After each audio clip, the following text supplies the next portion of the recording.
Olá, meu nome é Maria Isabel, eu sou bacharel em Física, formada pela Universidade de São Paulo, no Instituto de Física, e eu me especializei, depois da minha formação, na área de biomecânica, que é uma área que trabalha com a mecânica do corpo humano, física aplicada ao estudo do corpo humano.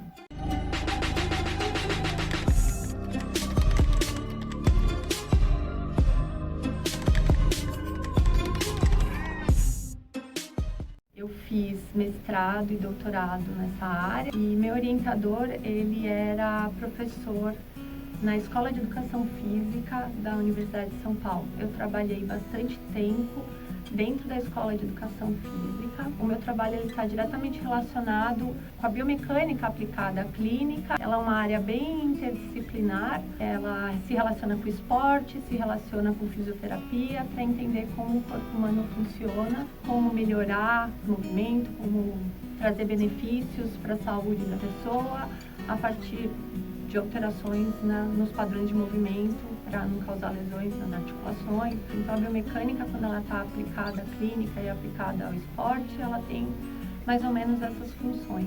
Então, sempre tive e ainda tenho encantamento pelo esporte. Então acho que acabou decidindo bastante a minha trajetória toda. Eu nunca tinha pensado em estudar física, nem educação física, para ser bem sincera. Eu pensava em profissões que eram mais faladas na época, mas a ciência nunca foi, vou ser cientista, nunca foi uma profissão e não foi alguma coisa que estava assim diretamente próxima de mim. Eu mudei de colégio, eu vinha de um colégio bem pequeno e fui para um colégio grande. Eu fiquei um pouco deslocada e meio que olhando o que as pessoas estavam fazendo para fazer amigos. Na época eu jogava futebol e tinha umas amigas que estavam fazendo um projeto com uma professora de física, que era um amor. Estava conduzindo um projeto chamado Estudos Avançados de Física. E tinha estudos avançados de física e estudos avançados de química. Eu não tinha atividade à tarde, não tinha atividade à noite. Falei, ok, então vamos aí fazer esses estudos avançados junto com as meninas.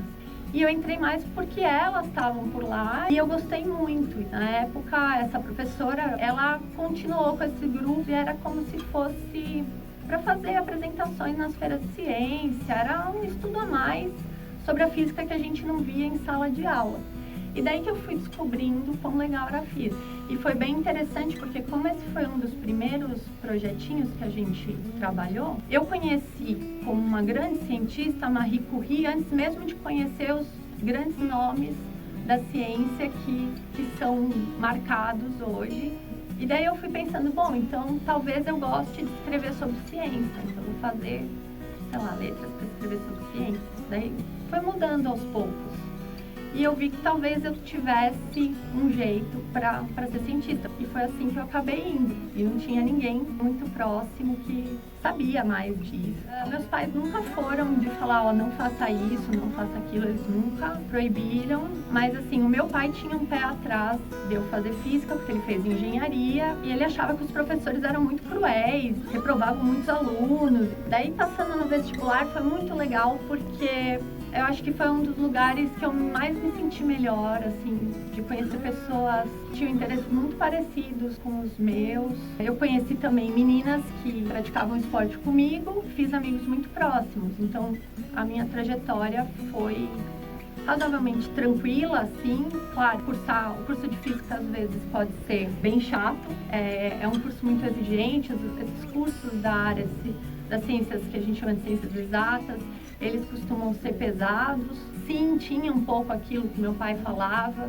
mas eu diria que eu me saí razoavelmente bem. Eu acho que o fato de eu ter muitos amigos e eu ter o esporte me ajudava muito com as outras dificuldades que porventura aparecesse. E daí nessa época, né, como o esporte vai decidindo a minha vida. O meu pai tinha um veleirinho e a gente velejava na represa de Guarapiranga, a gente competia. Então, um pouco de tempo durante a graduação eu consegui fazer isso. Depois começou a ficar muito complicado, porque era pesado e também porque eu estava mais gostando de ficar com o pessoal da minha idade, jogar basquete e tal. Mas aconteceram duas coisas em paralelo, assim, nessa época. Eu estava gostando muito de jogar basquete com as meninas e algumas dessas meninas, elas tinham ido fazer disciplinas na Escola de Educação Física e conheceram lá o pessoal que trabalhava com biomecânica. Então eu passei a saber que existia a tal da disciplina biomecânica. Também eu conheci um grupo de pessoas que estavam trazendo pessoas com deficiência para velejar, e eu comecei a me envolver um pouco, e a fisioterapeuta desse grupo falava para mim, olha,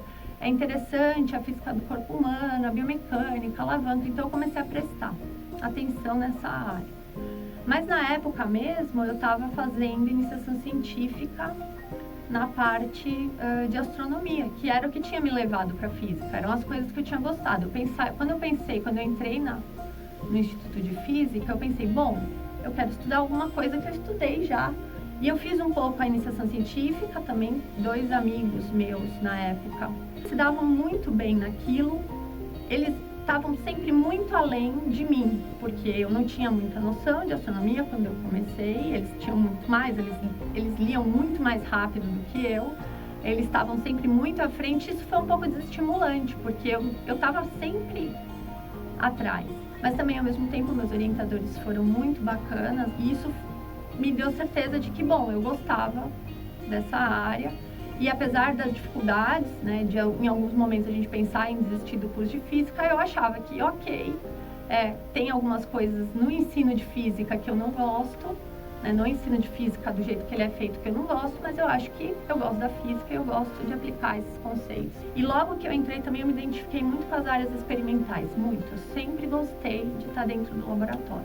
Então, quando acabou a iniciação científica, eu pensei em me afastar então da astronomia, vamos pensar em outra área. E eu não conseguia achar outra área que me desse tanta vontade quanto o esporte me dava vontade naquela época. Então o esporte me encantava, sempre me encantou muito. Daí eu pensei, bom, eu posso juntar. E daí eu fui tentar conversar com os professores da Escola de Educação Física para ver se eu poderia entrar com eles lá e fazer algum período de estágio. E daí eu encontrei na Educação Física, né, faltando esses últimos 6 meses para me formar, o professor Marcos Duarte, que tem uma formação também em Física e que na época ele era professor na Escola de Educação Física, trabalhando justamente com a área de biomecânica e controle motor. Eu já fui lá propondo alguma coisa relacionada à biomecânica aplicada à vela paralímpica. Eu queria trabalhar com os esportes que eu estava envolvida. E ele falou, olha, eu não posso trabalhar com você com isso porque não é a minha área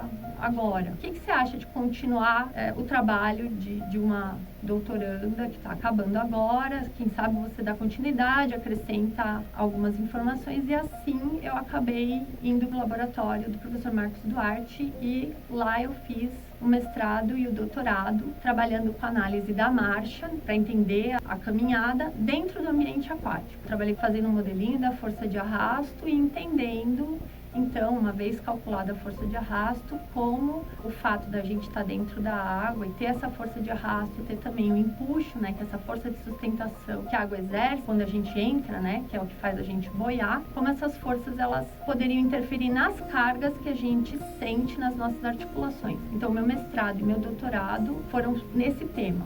Então, cada vez eu fui esmiuçando mais esse tema para entender o movimento dentro do ambiente aquático. Daí, na época, também foram coisas interessantes que acontecem quando você está fazendo uma pós-graduação. Então, são propostas de você ir para o exterior e apresentar trabalho, fazer workshops, ir para outros laboratórios e fazer estágio. Então, eu fiquei 4 meses no final do doutorado nos Estados Unidos, trabalhando com um professor chamado Daryl Tellen, que trabalhava com uma linha bem parecida com o meu orientador aqui no Brasil. Então, lá eu trabalhei com eles.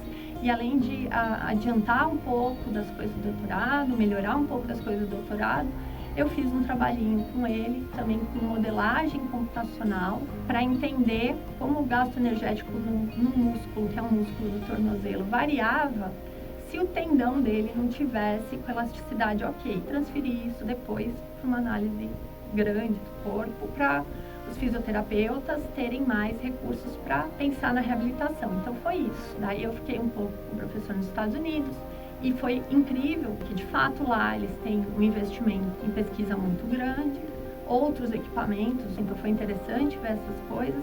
e ver outros jeitos de orientar. Então, passar por essa experiência de posterior abriu muito a minha cabeça para ver, olha, existem pessoas que conduzem a pesquisa de uma forma diferente. E também eu fiz alguns cursos no exterior, estava trabalhando com um software bem interessante, aberto. Bom, eu acho que assim, nessa trajetória toda, eu fui muito privilegiada. Eu tive, na época, passando por tudo isso, não percebia muitas dificuldades, por exemplo, relacionadas ao machismo. Eu tive mais dificuldades mesmo em me adaptar com o modo de ensino. Quando eu me tornei professora, hoje eu sou professora na Universidade Franciscana, em Santa Maria, no Rio Grande do Sul. Comecei a dar aula no curso de Engenharia Biomédica, que é onde eu me insiro, onde a minha área hoje se insere, a biomecânica. Então, quando eu cheguei lá, comecei a me relacionar com mulheres que estavam trabalhando com as questões de gênero, ler textos sobre feminismo, e eu comecei a perceber o quanto isso pode impactar a carreira das mulheres, principalmente as que trabalham em campos predominantemente masculinos. E eu comecei a perceber isso nas dificuldades, nas minhas dificuldades como professora, num campo predominantemente masculinos. Algumas vezes se percebe que os alunos homens, às vezes eles demoram para confiar. Eu observei as meninas ouvindo comentários que eu pensava, bom, isso não precisa, que não são, assim, a pessoa nem percebe o que ela está fazendo, mas a unha, você vai para o laboratório, vai fazer direitinho, né? Porque você está com a unha pintada, a unha não vai impedir que você vai fazer direitinho o seu trabalho. Daí você para e pensa, não, isso não procede, ninguém está pensando na unha quando tá fazendo um trabalho que precisa ser feito, sabe? Daí eu comecei a perceber. E daí a gente começa a identificar, olhar para trás e identificar que sim, tiveram algumas coisas que trouxeram impactos negativos para o meu desenvolvimento, para como eu me enxergava, ou pelo menos autoestima, né? Então a gente sempre ouve, né? Você está num campo que é predominantemente masculino, você se sente diferente até das outras mulheres com que você convive que não estão nesses campos, então você se sente estranho.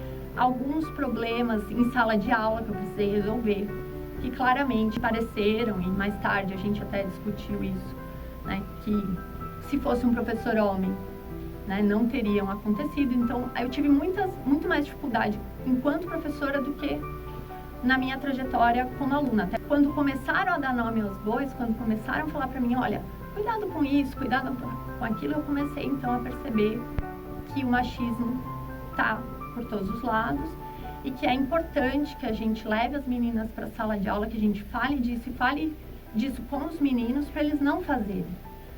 Porque se eles estiverem cientes do que eles estão fazendo, eles não vão fazer. E muitas vezes a gente teve discussões muito legais, inclusive porque a coordenação do curso onde eu trabalho, ela é muito aberta a isso, a universidade também. Então hoje a gente discute isso muito abertamente com as alunas e com os alunos, e a gente tem percebido que essas coisas estão começando a diminuir. Tem uma coisa importante de falar sobre as dificuldades da carreira docente, que isso é para todo mundo. Eu acho que talvez para as mulheres em campos predominantemente masculinos seja também um grande problema. Muitas vezes a gente se forma, mestrado, doutorado, e chega no final você tem que passar ou num concurso ou ser contratada numa universidade. E existe um viés implícito aí de que homens tem mais essa propensão para os campos, né, da matemática, da engenharia, da física, e muitas mulheres acabam demorando mais até para conseguir uma posição numa universidade. Para a minha área ser bastante diferente e por eu estar numa área nova, essa também não foi uma grande dificuldade para mim. Então eu fui logo contratada, logo que eu acabei o doutorado eu fui contratada, e hoje eu trabalho na universidade. Eu estou predominantemente em sala de aula, mas eu não deixei de fazer pesquisa. Eu faço muita pesquisa com os alunos de graduação. A gente tem tentado fazer pesquisas na área de tecnologia assistiva, desenvolver tecnologias que ajudem as pessoas com deficiência, mas eu gosto muito ainda da área esportiva. Então, mais recentemente eu tenho conversado com algumas pessoas da área do esporte para desenvolver tecnologias voltadas à prevenção de lesão no esporte. Lá na universidade, também é preocupado em expandir a engenharia para mais pessoas e melhorar o ensino de engenharia. Então, a gente também recentemente propôs um projeto trabalhando de ambientes compartilhados no ensino de engenharia para começar a estimular em escolas públicas os estudantes a escolherem as carreiras de matemática, física, engenharia. Então, começar com ambientes compartilhados, no conceito de de espaços makers. Então a gente quer criar dentro da escola, voltando assim, com um tema voltado para reciclagem, de plástico especificamente, e criar espaços compartilhados em que a gente possa envolver a comunidade também no desenvolvimento do conhecimento e na aquisição do conhecimento. Então a ideia é também trabalhar com o ensino. Então hoje eu estou muito mais em sala de aula, apesar de eu continuar com as minhas pesquisas dentro da universidade, e tenho trabalhado cada vez mais com questões de gênero dentro da universidade, também em projetos de extensão, e com essa questão do ensino de engenharia, para melhorar o ensino de engenharia dentro da universidade e trazer mais alunos também que escolham essas carreiras e se mantenham nessas carreiras.